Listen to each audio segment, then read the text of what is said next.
అదేవిధంగా పెద్దలు రాష్ట్ర పవర్లు మరియు టెక్స్టైల్ కార్పొరేషన్ మాజీ అధ్యక్షులు బీఆర్ఎస్ రాష్ట్ర కార్యదర్శి గౌరవనీయులు శ్రీ గూడూరు ప్రవీణ్ గారు, జిల్లా బీఆర్ఎస్ పార్టీ అధ్యక్షులు శ్రీ తోట ఆకయ్య గారు, మరొక విభిన్నమైన సహకార రంగంలో ఒక ప్రత్యేకత కలిగిన సంస్థ మన సెస్.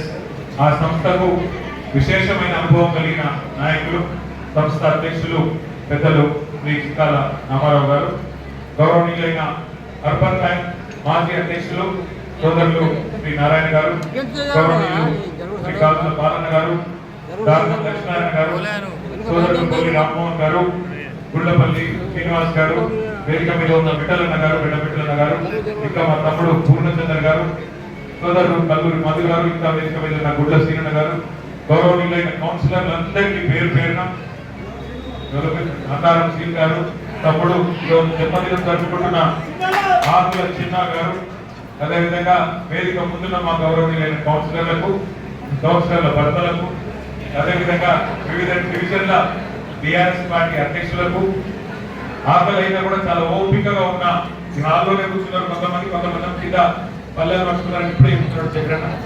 హిందువులకు కూడా నమస్కారం, హిందువులకు ప్రత్యేక నమస్కారం. ఆలస్యంగా వచ్చినందుకు తిప్పుకోవాలని కోరుతూ మా పత్రికా మిత్రులకు కూడా ప్రత్యేక నమస్కారాలు తెలియజేస్తూ హృదయపూర్వకంగా ఒకసారి గట్టిగా చప్పట్లతో కొత్తగా చేసిన పాలకవర్గాన్ని అభినందించాల్సిందిగా మా సోదరుడు భూమేష్ గారికి కూడా ప్రత్యేకంగా ధన్యవాదాలు. అర్బన్ బ్యాంక్ అనేది ఒక ప్రత్యేకత కలిగిన సహకార రంగంలోని మరి బ్యాంకింగ్ వ్యవస్థ. ఇప్పుడే నారాయణ గారిని అడిగితే ఎన్నున్నాయి రాష్ట్రంలో అర్బన్ బ్యాంకులు అంటే 47 బ్యాంకులు ఉన్నాయని చెప్పినారు. మరి 47 బ్యాంకుల్లో అగ్రభాగాన మన బ్యాంకు ఏ విధంగా చూసుకోవాల్సిందిగా గౌరవనీయులు పెద్దలు శ్రీ రాపల్లి లక్ష్మీనారాయణ గారిని నేను మనస్ఫూర్తిగా మీ అందరూ తరపున అర్బన్ బ్యాంక్ మరి అగ్రభాగాన ఉండాలి అంటే ఇప్పుడే అన్న చెప్పినట్టు మనం టైంకు పైసలు వాపస్ కట్టాలి.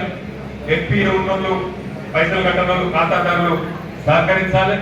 కొత్తగా కూడా డిపాజిట్లు కావాలి, కొత్తగా కూడా పైసలు రావాలి. మరి కొత్తగా పైసలు రావాలంటే ఇప్పుడు మనం ప్రభుత్వంలో లేదు కాబట్టి నన్ను అడిగేదానికైతే నాకు లేదు. నేనైతే కొద్దిగా పెద్దగా సాయం చేయలేను. కానీ నేను లక్ష్మీనారాయణ గారిని కోరేది, మా సెస్ చైర్మన్ గారిని కూడా కోరేది ఏంటంటే సెస్ నుంచి కూడా కొన్ని డిపాజిట్లు తప్పకుండా అర్బన్ బ్యాంక్ ఇప్పించాలని చెప్పి రామన్నను ప్రత్యేకంగా కోరుతా ఉన్నా. సరే, ఎలక్షన్ అయిపోయింది. 5 ఏళ్ల పాటు మీరు ఎన్నుకోబడ్డారు. మీరు వైస్ చైర్మన్ గారు, మొత్తం కార్యవర్గం, ప్రభుత్వ సహకారం కూడా తీసుకోండి. ఇవాళ కాంగ్రెస్ ప్రభుత్వం రాష్ట్రంలో ఉన్నది, దేశంలో బీజేపీ ప్రభుత్వం ఉన్నది. తప్పకుండా ఇక్కడ స్థానికంగా ఉండే జిల్లా మంత్రి గారు కానీ, కేంద్ర సహాయ శాఖ మంత్రిగా ఇవాళ నియమించబడ్డ బండి సంజయ్ గారు, మన పార్లమెంట్ సభ్యులు, వారి సహకారం కూడా తీసుకోండి. ఏ విధిలో బేస్డానికి పోవాల్సిన అవసరం కూడా లేదు. సరే, ఇవ్వాలంటే పార్టీ పరంగా గెలిచిన బృందానికి మనం ఇక్కడ అభినందన కార్యక్రమం పెట్టుకున్నాం. ఇతర పార్టీల నుంచి ఎవరైనా ప్యానెల్ సభ్యులుంటే వాళ్ళ సహకారం కూడా తీసుకోండి. తప్పకుండా కేంద్ర మంత్రి దగ్గర పోండి, రాష్ట్ర మంత్రి దగ్గర పోండి, కేంద్ర ప్రభుత్వ సహకారం అడగండి, రాష్ట్ర ప్రభుత్వ సహకారం కూడా అడగండి. అడిగి మన అర్బన్ బ్యాంకును మొత్తం రాష్ట్రంలోనే నెంబర్ 1 గా తీర్చిదిద్దే బాధ్యత మీకు తీసుకోవాలని చెప్పి లక్ష్మీనారాయణ గారిని, అదేవిధంగా గౌరవ డైరెక్టర్లను, వైస్ చైర్మన్ గారిని కూడా మీకు కోరుతా ఉన్నాం.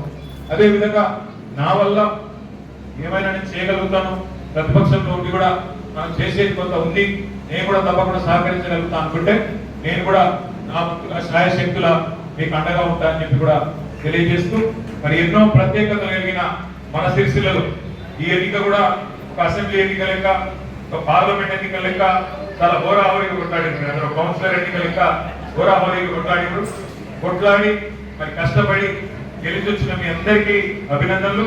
ఓడిపోయిన వాళ్ళకు కూడా, వారికి కూడా నా అభినందనలు. ఎందుకంటే ఇట్లాంటి పోరాటాలు జనరల్ గా చిన్న ఓట్లు, 500 ఓట్లు 600 ఓట్లు జరిగే ఎన్నికలు, ఇట్లా గెలిచిన వాళ్ళు, ఓడిన వాళ్ళు రేపు కలిసి పనిచేస్తే బాగుంటుందనే మాట కూడా లక్ష్మీనారాయణ గారికి తెలియజేస్తూ, రాబోయే 4 ఏళ్ళు పెద్దగా ఎన్నికలు, ఒక కౌన్సిలర్ ఎన్నికలు తప్ప టౌన్ లో వేరే ఎలక్షన్లు ఏం లేవు. మళ్ళా కౌన్సిలర్ ఎలక్షన్ వచ్చినప్పుడు కొట్లాడుతున్నాం. కానీ ఈ లోపల ఏ పంచాయతీ లేకుండా అందరం కలిసి మెలిసి సిరిసిల్ల పట్టణాభివృద్ధికి, సిరిసిల్ల ప్రజల అభివృద్ధికి భాగమవుదాం, కలుసుకుందామని చెప్పి మీ అందరికీ కూడా ప్రార్థిస్తూ, పేరు పేరున మళ్ళొకసారి ఆలస్యంగా వచ్చినందుకు మన్నించాలని చెప్పి కూడా కోరుతూ, హృదయపూర్వకంగా వేదిక పైన ఉన్న డైరెక్టర్లకు, చైర్మన్ గారికి, వైస్ చైర్మన్ గారికి, మాజీ చైర్మన్లకు అందరికీ శుభాకాంక్షలు.